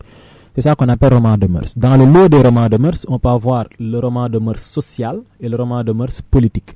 Le roman de mœurs social, c'est le roman de mœurs qui parle des modes de vie des sociétés, qui montre comment les sociétés vivent, comme Une si longue lettre de Mariam Abba, comme Maïmouna d'Abdoulaye Sadji, comme Karim. Donc ces romans-là s'intéressent sur les mœurs de la société et ils tentent donc de reproduire donc ces modes de vie-là pour que les hommes puissent mieux connaître la société. Nous reviendrons sur ça en entrant dans les fonctions. Maintenant, le roman de mœurs politique, quant à lui, s'intéresse sur les pratiques politiques des États. Ce sont un peu les romans de désenchantement que je viens de citer tout à l'heure. Ce sont des romans de mœurs politiques dans leur forme esthétique. Mais par rapport à l'évolution des romans négro-africains, ce sont des romans de désenchantement. Parce que le désenchantement s'explique par rapport au contexte négro-africain. Mais ces types de romans-là qu'on voit dans cette période, ce sont des romans de mœurs politiques. Donc, on a le roman de mœurs politique, on a le roman de mœurs sociales, on peut avoir aussi le roman de formation, qu'on appelle aussi roman d'apprentissage. C'est quoi ce type de roman-là? C'est un roman où on trouve un personnage qui est innocent au début, mais qui, au fil de l'histoire, acquiert beaucoup d'expérience et à la fin devient riche de ses expériences. C'est-à-dire, c'est un roman qui raconte le processus de maturation d'un personnage. L'aventure ambiguë, on peut pas le citer bien. Bien sûr, l'aventure ambiguë peut être un roman de formation. Parce que le personnage qu'on a au départ, Samba Diallo, c'est un personnage avec, quelques idées simplement qui ne sont pas encore mûres, mais à la fin, quand il va en Europe et qu'il embrasse la culture européenne, qu'il se détourne de son itinéraire traditionnel, le Samba Diallo qui revient et qui à la fin sera tué par le fou est un Samba Diallo différent, qui est aussi devenu plus mature, ainsi de suite. Mais jusque-là encore, on a la figure de l'anti-héros, ce qui fait que c'est pas vraiment perceptible. Mais si on l'analyse dans le cadre du roman Une vie de boy de Ferdinand Oyono, là on voit le personnage Tundi qui est décomplexé, qui est complexé au début de l'histoire, qui considère les Blancs comme des hommes mythiques, ainsi de suite, mais qui, avec le contact des Blancs, après être passé entre les mains du père Gilbert, puis du père Van der Meyer, puis dans la maison du commandant, il découvre beaucoup de pratiques que les Blancs font et qui n'honorent pas du tout.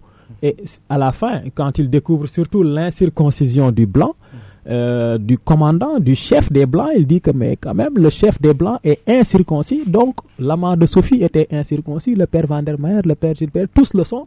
Et quand le commandant lui parle juste après, il dit que j'avais l'impression que c'est une femme qui me parlait. Vous voyez? Donc à partir de ce moment-là, le décomplexe s'installe.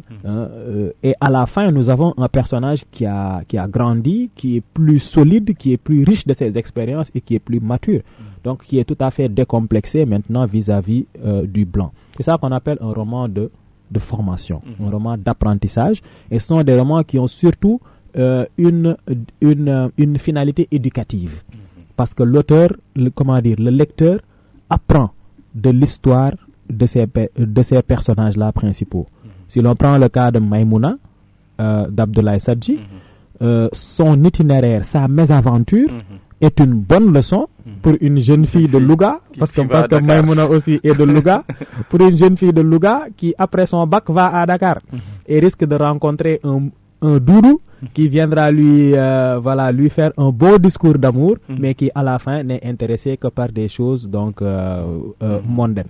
Donc Maïmouna va revenir à Louga avec un gros ventre. Il a été enseignant ici à Louga. Oui, à Louga, il a été instituteur ici à Louga. Donc Maïmouna va revenir à Louga avec un gros ventre et on sait donc comment ça se termine, le fameux Tchei Yalla de la fin. Donc en dit long.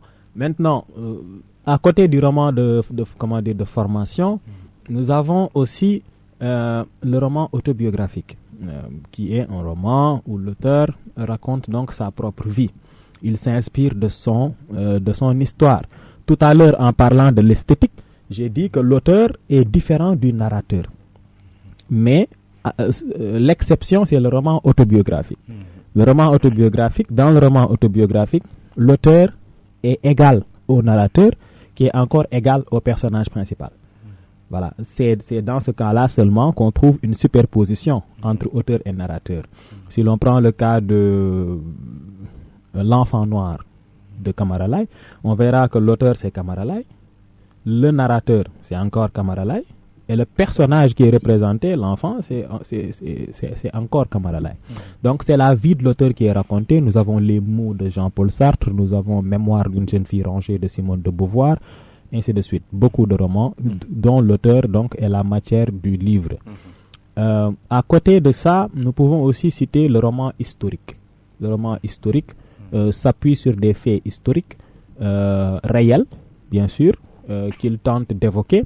Donc il y a l'histoire des peuples qui sont représentés, et l'objectif dans tout ça, c'est de permettre au lecteur de renouer avec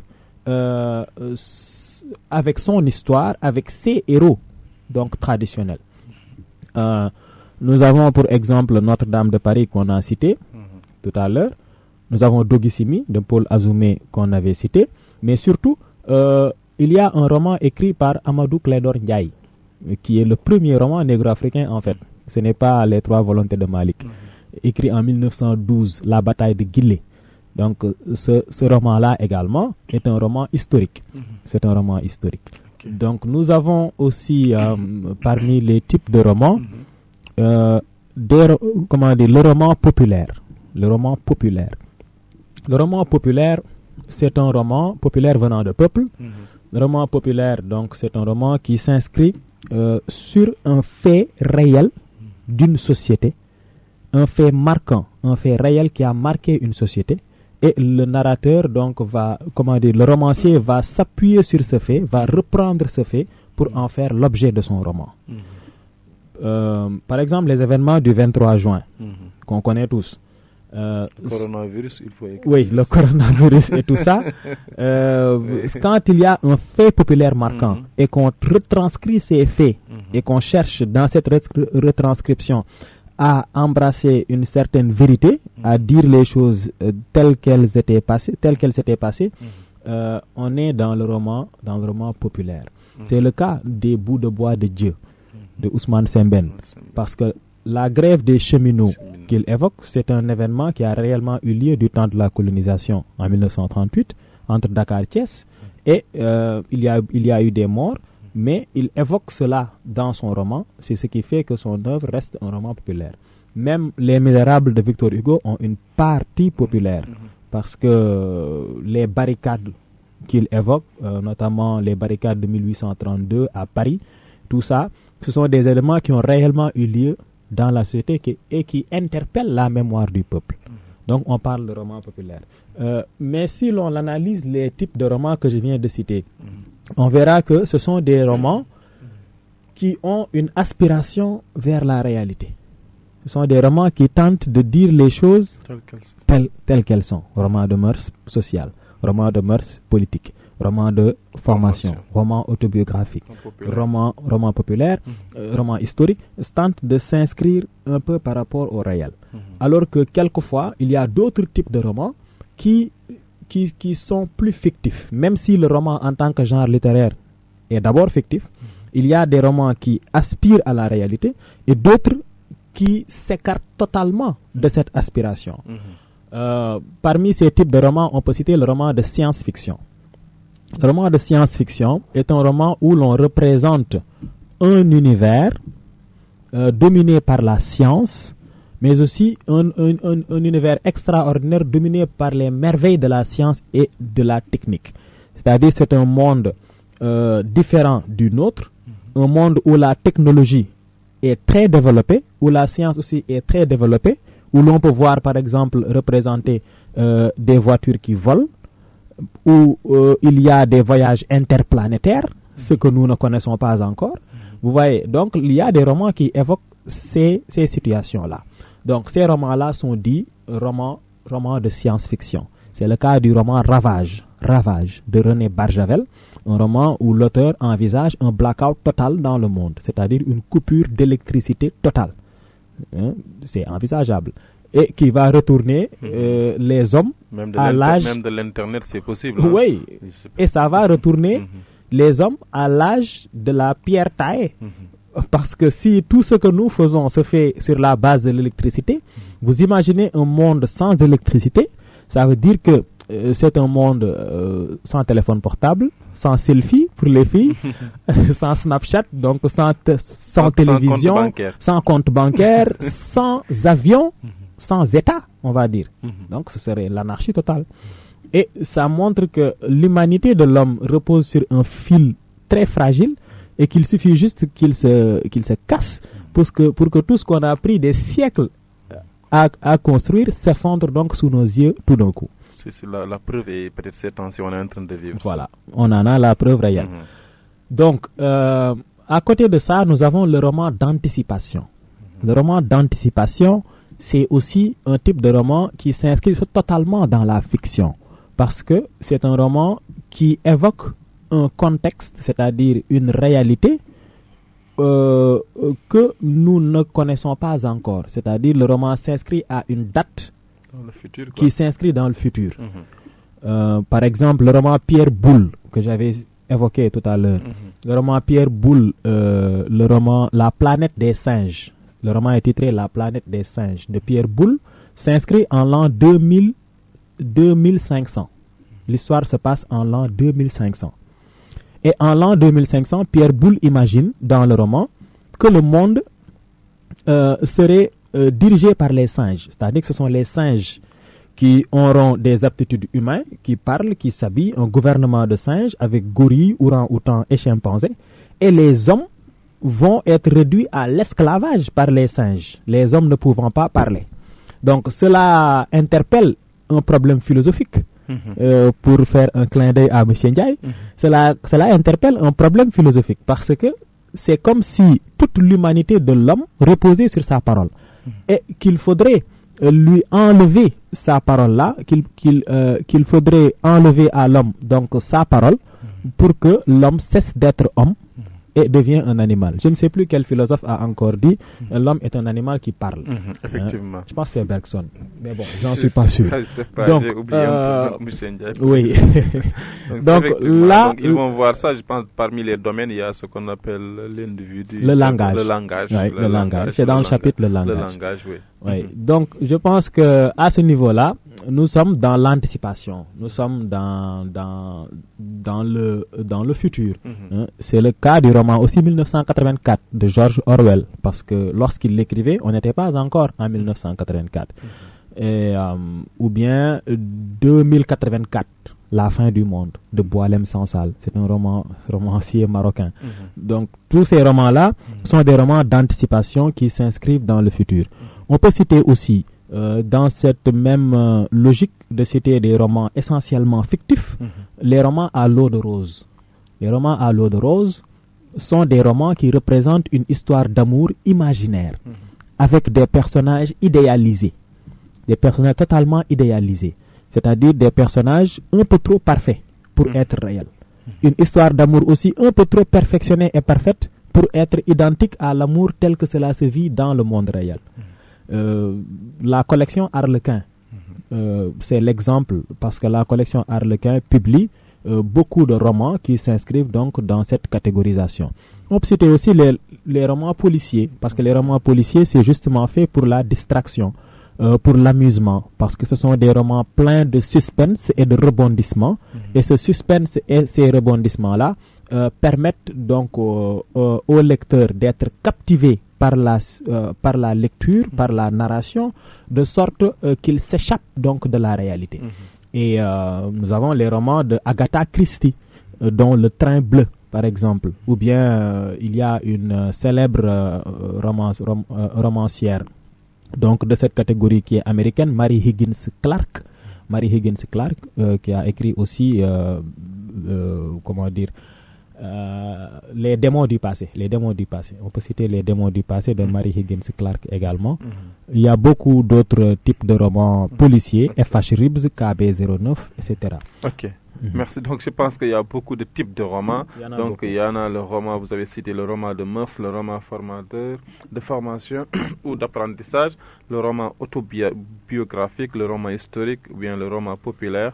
Vous avez également cité le roman science-fiction, roman d'anticipation, le roman de l'eau de rose, je pense. Le roman à l'eau de rose et le roman policier. Donc tout cela, c'est des types de romans. Mais M. Ndiaye, M. Sidi, excusez-moi, comment à partir de tous ces types de romans-là, l'élève pourra faire peut-être une petite jonction entre ces types de romans, leur fonction, vous allez revenir sur cela, et pouvoir accoucher ça sur du papier. Donc c'est là où se trouve le problème surtout. Oui, c'est une question très pertinente que vous avez soulevée. Et peut-être que c'est une question qui va nous permettre aussi d'entrer dans les fonctions. On va essayer de faire cette jonction. C'est-à-dire, nous allons d'abord dégager les fonctions du roman. La première fonction du roman, c'est la distraction. Comme la première fonction de la poésie est l'esthétique. Le roman est d'abord un genre qui distrait le lecteur, dont l'objectif donc est de le plonger dans un monde imaginaire. Donc il faut envisager d'abord le roman comme une distraction. Deuxièmement, on peut envisager le roman comme un témoignage et une dénonciation. Parce qu'en dehors de la distraction, le roman aussi peut être un moyen de témoigner, c'est-à-dire de dire ce qui se passe réellement dans la société, dans le but de dénoncer et de conscientiser les lecteurs. Donc c'est une autre fonction. On peut envisager aussi le roman comme un moyen de connaissance, c'est-à-dire une connaissance du monde et une connaissance de l'homme. Le roman comme connaissance du monde et connaissance de l'homme. C'est-à-dire, à ce niveau-là, il faudrait que l'élève comprenne que le roman est un moyen d'acquérir des connaissances. Si on dit connaissance du monde, c'est une connaissance des autres sociétés, de leurs mœurs, de leurs pratiques sociales. Parce qu'il y a ce fameux proverbe qui dit que lire, c'est voyager. Ce qui fait que moi qui suis un bon lecteur de Balzac, par exemple, si je lis toute la comédie humaine, mais c'est comme si j'avais visité Paris. Parce que Balzac me promène à travers son écriture dans les coins et recoins des rues parisiennes. Et je parviens à connaître les mœurs de cette société et ce qui caractérise cette société sans pour autant y être. Donc c'est là que le roman nous permet de mieux connaître le monde. Mais il nous permet aussi de mieux connaître l'homme. Parce que à travers les personnages, nous apprenons des vertus, mais aussi des défauts, des vices. Parce qu'il y a des personnages bons, il y a des personnages mauvais. Il y a des héros, des anti-héros. Nous avons évoqué ces éléments-là dès le départ. Donc, ces éléments-là aussi sont source de connaissances pour le lecteur. D'un autre côté, on peut envisager aussi le roman comme réflexion et interrogation sur le monde. Ça veut dire que le roman peut nous pousser à nous interroger sur ce qui se passe autour de nous, sur ce qui se passe sur l'homme, sur ce qui se passe sur notre réalité. Vous voyez que les romans de fiction même que j'ai cités tout à l'heure sont des romans qui nous poussent à nous interroger. Parce que si je représente un roman où je parle de coupure d'électricité totale, mais c'est un roman qui normalement va me pousser à réfléchir sur ce sur quoi repose l'humanité du monde entier. Vous voyez. Donc ce sont des romans, tous les romans peuvent jouer ce rôle, mais il y a des types de romans particulièrement qui sont caractéristiques de ce rôle. Je vais y revenir tout à l'heure pour établir la relation que vous avez évoquée. Et enfin, on peut identifier le roman aussi comme un moyen d'expérimentation esthétique. C'est-à-dire le roman comme expérimentation esthétique. C'est-à-dire qu'à ce niveau, ce qui intéresse le romancier, l'objectif du roman sera uniquement de montrer une certaine forme d'écriture, de révéler un certain type de narration. J'ai cité tout à l'heure les auteurs du nouveau roman. J'ai parlé également du roman négro-africain après 1990 avec les romans de Boris, le temps de Tamango, ainsi de suite. Donc, ce sont des romans qui mettent l'accent sur l'écriture, sur l'esthétique. Voilà 5 fonctions essentielles qui définissent les fonctions du roman. Maintenant, si l'on prend la première fonction, la distraction, on peut associer cette fonction-là à certains types de romans qui sont caractéristiques de la distraction. Bien que tous les romans jouent ce rôle, tous les romans jouent le rôle de la distraction. Qu'ils soient romans réalistes, qu'ils soient romans de fiction. Tous les romans jouent ce rôle parce que dès qu'un lecteur ouvre un livre, il est plongé dans une histoire imaginaire inventée par un auteur. Donc, ce qui fait qu'il se distrait, qu'il s'évade de la réalité. C'est pourquoi un romancier du nom de Kleber Hedens, H-A-E-D-E-N-S, Hedens, a écrit que lorsqu'un romancier laisse imprimer le mot roman sur la couverture de son livre, il prend l'engagement de distraire. Lorsqu'un romancier laisse imprimer le mot roman sur la couverture de son livre, il prend l'engagement de distraire. Ça veut dire qu'il suffit de dire roman pour qu'on soit dans la distraction. Ce qui fait que la première fonction du roman est bien sûr donc cette distraction. Mais il y a des types de romans qui sont plus caractéristiques de cette fonction. Et parmi ces types de romans, on peut citer le roman à l'eau de rose, qu'on associe à la distraction. On peut citer le roman de science-fiction, qu'on associe à la distraction. On peut citer le roman d'anticipation, qu'on associe à la distraction. On peut citer le roman policier, qu'on associe à la distraction. Tous ces romans-là distraient le lecteur. Mais dans l'argumentation, il faudra montrer qu'il ne distrait pas le lecteur de la même façon. La façon dont la façon avec laquelle le roman à l'eau de rose distrait le lecteur est totalement différente de la façon dont le roman d'anticipation distrait le lecteur. Parce que dans le premier cas, vous avez la représentation d'une histoire imaginaire, d'un amour imaginaire avec des personnages idéalisés. C'est ça l'argument. Alors que dans le deuxième cas, dans le second cas, vous avez la représentation d'un univers irréel qui s'inscrit dans le futur. Donc, ce sont des arguments différents. Voilà comment l'élève peut les utiliser. Voilà, partir des faits et identifier. Donc, dans chaque fonction est associée à quel type de roman. Si l'on prend la deuxième fonction du roman, le roman comme témoignage et dénonciation, il y a des romans qui sont ancrés dans la réalité, qui s'intéressent à ce qui se passe dans le monde réel. C'est pour ça qu'on parle de témoignage. Parce que même Batouala, même René Maran, dans son roman Batouala, il a dit que moi, je n'ai pas cherché à dénoncer. J'ai juste dit ce que j'ai vu. Je n'ai fait qu'enregistrer des faits. Donc, lui, il se place sur la posture du témoin. Il dit que je suis un témoin des faits et mon roman ne fait que restituer ce qui se passe dans le monde réel. Donc, je n'ai pas la prétention de dire, de dénoncer ou de faire quoi que ce soit. Donc, ce qui fait que le témoignage est associé à la dénonciation. C'est pourquoi quand Stendhal dit que un roman est un miroir qui se promène le long d'un chemin ou d'une route, il montre en même temps que le romancier ne fait que montrer la réalité. Si la réalité est moche, si le roman est moche, c'est pas le roman qu'il faut blâmer, mais c'est la réalité qu'il faudra blâmer. Parce que le roman ne fait qu'enregistrer et représenter fidèlement ce qui se passe. Sur ce type de roman-là peut être associé au roman de mœurs sociales. On peut l'associer au roman de mœurs politiques. On peut l'associer au roman de mœurs populaires. Vous voyez, on peut l'associer aussi quelquefois au roman de formation ou d'apprentissage. Parce que ce sont des romans qui s'intéressent donc à ce qui se passe dans la société. Ce sont des romans qui dénoncent, mais ils ne dénoncent pas de la même façon. Vous voyez toujours. Donc il y a une certaine façon d'argumenter à ce niveau pour utiliser les romans de mœurs comme exemple, pour utiliser les romans de mœurs politiques comme exemple, les romans de mœurs sociales comme exemple, parce qu'il y a un engagement social, il y a un engagement politique, il y a un engagement culturel, ainsi de suite. Donc tout un tas d'éléments qui peuvent servir donc d'argument. Si l'on prend le cas de la fonction suivante, connaissance du monde et connaissance de l'homme. Le roman envisagé comme connaissance, c'est surtout la vocation didactique du roman. Ça veut dire que le roman permet au lecteur d'acquérir un certain nombre de savoirs, de connaissances. C'est une fenêtre ouverte sur le monde, le roman. Donc, ça permet au lecteur de mieux s'ouvrir, d'avoir une meilleure connaissance de ce qui l'entoure. Et les types de romans qu'on peut associer à cela, c'est bien entendu le roman de mœurs encore, parce que l'argument va changer.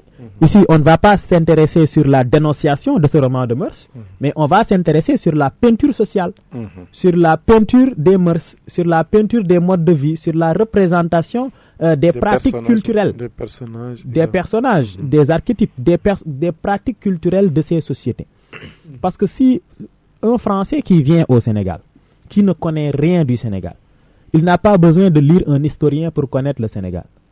Il lui suffit de lire Mariama Ba, de lire Ousmane Sembène, de lire Abdoulaye Sadji, et peut-être on va ajouter Sokhna Benga pour connaître les mœurs de la société sénégalaise.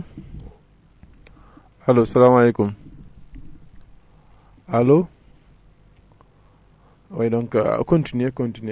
Donc je disais que ce français-là, il lui suffit de lire ces auteurs-là pour connaître les mœurs de la société sénégalaise, pour savoir comment les Sénégalais vivent. En lisant Mariama Ba, il va savoir que la société est organisée en castes, qu'il y a des bourgs, des djams, des trucs, et que quelquefois là, cette répartition est source de tension. Il va comprendre ça. Il va comprendre le gaspillage dans les cérémonies familiales. Il va comprendre la polygamie et l'effet que cela fait dans la société. Il va comprendre un certain nombre de rapports qui existent entre les Sénégalais, sans pour autant venir au Sénégal. Donc c'est pour ça qu'on parle de connaissance du monde. Et si on le fait pour les romans chinois, on le fait pour les romans japonais, on le fait pour les romans argentins, on va s'ouvrir dans le monde entier. Allô, salam alaikum. Alaikum salam. Vous allez bien? C'est qui et vous appelez d'où? Allô? Alors oui, quand c'est qui, excusez-moi. Allo. Oui, ne kan la c'est qui? yow kay numéro bi moom laa gis ci sama portable. da nga jum, yaa ngi ci rajo da nga jum. Nos amis là. Ok, c'est D'accord, bon. Oui, donc sont mes parents qui appellent, donc on l'excuse. Donc, ok, allez-y. Ce qui est dommage, malheureusement, surtout les policiers. Ce sont toujours eux qui font ça. Moi, c'est bizarre. Ok, excusez-moi. Bandirabe Alpular et Yonja Fama. Ok, je disais que c'est aussi un moyen de connaître l'homme en même temps. Donc, on a le roman de Mœurs, on peut l'associer au roman de Mœurs, connaissance du monde, connaissance de l'homme. Mais puisqu'on parle de connaissance de l'homme aussi, est-ce que ce n'est pas lui toujours? Je ne sais pas. Allô? Allô, salam alaikum. Non, du monde. Allô, oui, maaleykum salam. Bon, c'est la radio Leral FM. Oui, c'est la radio Leral FM, bien sûr. Un de vos auditeurs vous écoute de près, qui s'appelle Mamor Mbeng, ici à Thiénaba. Mamor Mbeng, oui, ça va, vous allez bien.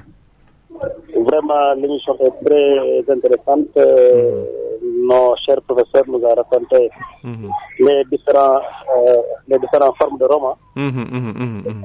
Mais aujourd'hui, je voulais m'exprimer un peu en wolof. Oui, allez-y, je vous en prie, allez-y. ñu ngi jaajëfal waa rajo Leral FM. jërëjëf.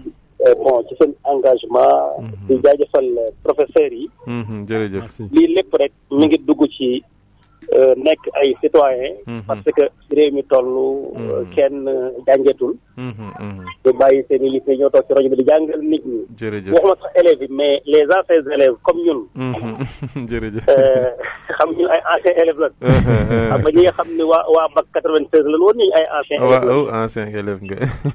voilà ñun xam naa ñun ñoo mujj def ci ay série A nangam. ak yu mel noonu après ñun la LS yooyu ñëw. te vraiment émission la bu ma neex lool. jërëjëf. moo xam nag professeur bu mën a ñëw. ndax man damay bëgg à chaque fois rek. ci traité mbir mi. nekk man li muy def. jërëjëf maanaam li mu def nii boo ko dégloo nga xam ne kii moom dafa maîtriser li ñu ko def la. jërëjëf. bala may ñëw ci li ma bëgg a wax tuuti maa ngi ñaanal sunu réew mi Sénégal. mais aussi di ko ñaanal àddina bi yëpp rek. mooy lii nga xam ne ñëw na pine waa àddina bi. ba kenn ku nekk di moytu sa morom kenn ku nekk di gën a dawaat. ngir déglu consigne médecin yi ci it loolu dafa war. ñu ne ko dafa encouragé. maa ngi ñaan yàlla subhanahu wa taala mu teggal ñu ko. ñu ko nan ko rabbana kshif anna al azaba inna mu'minun. amiin yàlla. lii kat bu fekkoon dag ñuy waar. da ngay doon yëglu ñun moom gëm nañ ne yow yaa fi nekk. kon nag ñu ngi ñaan teggal ñu mbugal mi. amiin. pour ma jeexal. mooy bi ma dégloo roman yooyu sama xel dafa dem ci. bu fekkee ñu mën naa ko tuddee roman bu mag bi. le Coran al Quran. xam nga mi ngi ñuy wax. roman yi nga xam day ñëw wax ñu personnage sàngam. société sàngam ak yu mel noonu. mais téere bi nga xam ne mi ngi fii di le livre saint xam ne moom daf ñuy tracer l'histoire de l'humanité depuis sa créature xam dafay wax ni à chaque fois rek. bu humanité bewee. bu humanité ëppalee rek bu mammee rek. am na benn superpuissance bu rek ci kaw bu naa leen stop. xam na koo defee ci ay façon yu fekkente ko ñii dafa ñëw indi malaaka ñu yuuxu. malaaka ma yuuxu ñu yem fa ñii mu jël suuf si xaar ko ñu dugg ci biir ñii mu jël suuf si yëkkati ko dëpp ko. ba ñun nag ci xeet wi nga xam ne mooy wa minhum man aghraqna. naam. ba ñun ñi nga xam ne ñoo bokk ci xeet wi nga xam mooy xeet wi gën ci xeet yi muy xeetu yonent bi sallallahu alayhi wa sallam. bu ñu demee ba yàlla yebal soldat bi gën a tuuti ab diris. mu ñëw neutraliser mu ñëw poñe le monde entier. te fi mu dugg du caagin da nga naan dafa dugg ci réewu jullit bàyyi ñàkk bàyyi réewu jullit mais le monde entier. la poñeendoo est-ce que fan lu jot na ñu delluwaat ci boobu livre bu mag. pour nangul yàlla nag ak mbuuram. ni mooy buur mooy def mooy dindi. pour ñu am jàmm est-ce que loolu du jot. jot na xam naa loolu benn question la bu ngeen di yóbbaale mais maa ngi jéglu temps bu bëri. jërëjëf ci seen citoyenneté. jërëjëf Moustapha waaw waaleykum salaam wa rahmatulah ñu ngi nuyu waa Thiénaba yëpp donc ñu ngi nuyu waa Thiénaba Seck ñëpp Moustapha boobu suñu auditeur la bu yàgg woote ñu ngi koy jaajëfal encore une fois waaw xam naa ni loolu moom suñu professeur à la fin xëy na mën naa mu jox si tuuti rek mais yaakaar naa ni. waaw bu ñu ko temps bi mayee rek. waaw incha allah en une minute xam naa dese nañu 5 minutes. incha allah on va continuer sur donc sur la même lancée.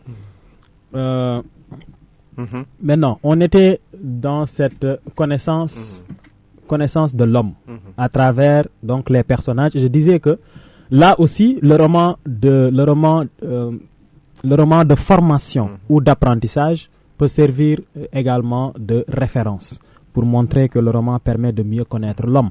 Parce qu'à travers le roman de formation ou d'apprentissage, le lecteur parvient à apprendre donc quelques aspects de l'homme. Il connaît également donc ses qualités et ses défauts, et tous ces éléments-là donc permettent de mieux connaître le caractère humain. On peut citer aussi le roman d'analyse que je n'ai pas évoqué tout à l'heure en faisant la répartition donc parce que le roman d'analyse c'est un roman qui s'intéresse sur un sentiment humain et il analyse ce sentiment pour que l'homme puisse mieux connaître quelles sont les causes de ce sentiment, comment ça se manifeste chez l'homme et quelles peuvent en être donc les conséquences. On a l'exemple de La Princesse de Clèves qu'on a cité tout à l'heure, qui est un roman d'analyse donc typique à ce niveau et qui permet de mieux connaître le sentiment de la jalousie.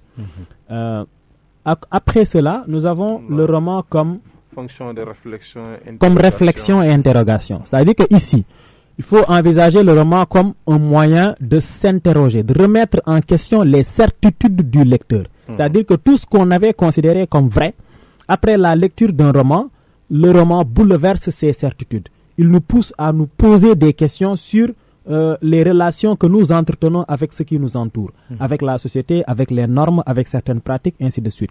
Et les types de romans qu'on peut associer à cette fonction-là, je ne les avais pas cités tout à l'heure, c'est pour vous montrer qu'il y en a beaucoup. C'est d'abord le roman de l'absurde. Au XXe siècle, nous avons le roman de l'absurde. Le roman de l'absurde, l'exemple typique, c'est L'étranger de Camus.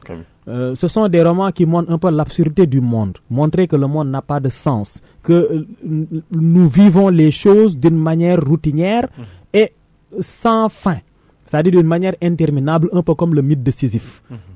Sisyphe montant à chaque fois la pierre redescendant, lui courant à nouveau et faisant à chaque fois donc la même besogne. Donc ici, nous avons ce roman-là, comme L'étranger d'Albert Camus, qui permet de voir les relations existantes entre l'homme et la société. Je pense que c'est une bonne illustration aussi pour un chapitre comme la vie sociale en philosophie. Parce que L'étranger d'Albert Camus, Meursault, il est étranger dans sa propre société. Il ne se conforme pas comme le voudraient donc les gens, c'est-à-dire la masse. Et à la fin, il est emprisonné, non pas pour avoir tué l'arabe, mais surtout pour n'avoir pas pleuré à l'enterrement de sa mère. Ce qui fait que la société porte un regard sur lui. Lui, bien sûr, vit de la manière qu'il le sent, mais la société voit cette vie-là comme quelque chose comme un comportement, déviant et marginal, pour utiliser le langage des philosophes. Voilà. Donc, nous avons le roman de l'absurde. Nous avons aussi, nous pouvons associer à cela aussi le roman psychologique. Il y a ce qu'on appelle le roman psychologique, qui repose sur les réflexions d'un personnage, ou bien l'état d'esprit d'un personnage. C'est-à-dire que ce roman-là permet de mieux comprendre la conscience humaine, la réflexion, et surtout de remettre en cause aussi certaines également de nos certitudes. La modification de Michel Butor, c'est un roman. La modification de Michel Butor, c'est un roman psychologique. Parce que ce qui se passe dans ce roman, c'est que nous avons un personnage qui, au début, prend le train pour rendre visite à sa petite amie. Et au cours du chemin, il commence à avoir un cas de conscience. C'est-à-dire, il hésite s'il doit continuer le chemin ou s'il doit retourner à la maison. Allô, salam alaikum. Vous allez bien? Le nom, vous appelez... Bonjour. Bonjour. Vous appelez comment? C'est Awafal. Awafal. suis élève de M. C au cours privé Les Lumières de la Famille. Heureusement, nous venons d'avoir bonjour, enfin. une élève qui appelle. Oui, bonjour, monsieur. Oui, il vous entend. Je salue aussi M. Niar, qui est mon ancien prof au collège de El Bay. Merci, oui. En histoire et géographie. Okay. En fait, je voulais dire que je suis très contente de l'émission. Merci. Je vous félicite. Merci. Merci beaucoup. Vous n'avez pas de questions? Oui, dans le roman. Oui, question. Je vais vous poser la question. Quelles sont les caractéristiques principales d'un roman d'apprentissage ou roman de formation même? D'accord. Merci Awa Fall. Tout ça santé bi moko yak nak. Merci. Ok, merci.